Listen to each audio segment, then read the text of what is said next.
L'âme de l'homme est complexe, dangereuse, capable de faire des choses extraordinaires. Elle peut nous égarer entièrement et nous jouer bien des tours. L'homme est désormais une créature déséquilibrée et désordonnée lorsqu'il est assujetti à son âme. Et il faut nous souvenir que, à cause de la rupture avec Dieu causée par la chute, la création, y compris l'homme, a été délibérément soumise à la vanité. Elle a, c'est-à-dire, été rendue incapable de réaliser la destinée voulue pour elle à l'origine et d'arriver à la pleine maturité. Pour l'homme non régénéré, la vie est en réalité une illusion, car il ne peut, lui, jamais atteindre le but désiré. C'est la réponse que Dieu a donnée à son désir de posséder toute chose en lui-même, dans l'indépendance. En effet, la création attend avec un ardent désir que les fils de Dieu soient manifestés, car la création était assujettie à la vanité, non pas volontairement, mais à cause de celui qui l'y a assujettie. Elle espère qu'elle aussi sera délivrée de la servitude de la corruption pour avoir part à la liberté glorieuse des enfants de Dieu. Car nous savons que jusqu'à ce jour, toute la création ensemble soupire, elle est comme en travail, et non seulement elle, mais nous qui avons reçu les prémices de l'Esprit, nous soupirons nous aussi en nous-mêmes, attendant l'adoption, la rédemption de notre corps. Romains 8, 19, 23. Certaines questions vont se soulever après ce que nous venons de dire. Il y en a probablement 3. L'une concernera le moment où, dans sa tentation, Adam a succombé. Une autre touchera à la formule de la création. Et la troisième se posera quant à la place véritable de l'âme.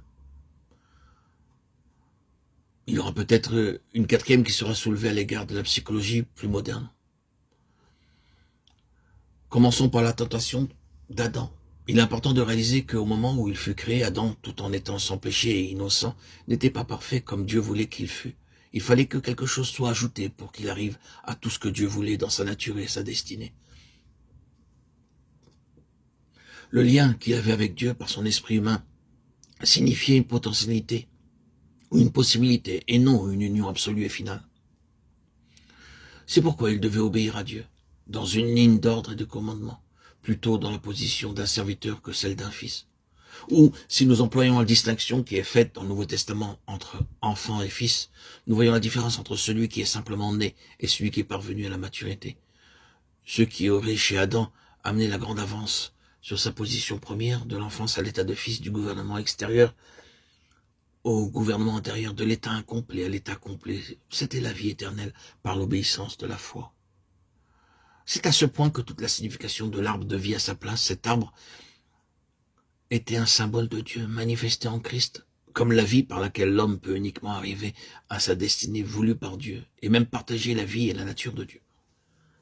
Adam, à cause de l'incrédulité et de la désobéissance, n'atteignit pas la vie éternelle. C'est pourquoi cette vie est réservée à ceux qui croient au Seigneur Jésus-Christ, et qui sont en Christ et ont reçu Christ en eux.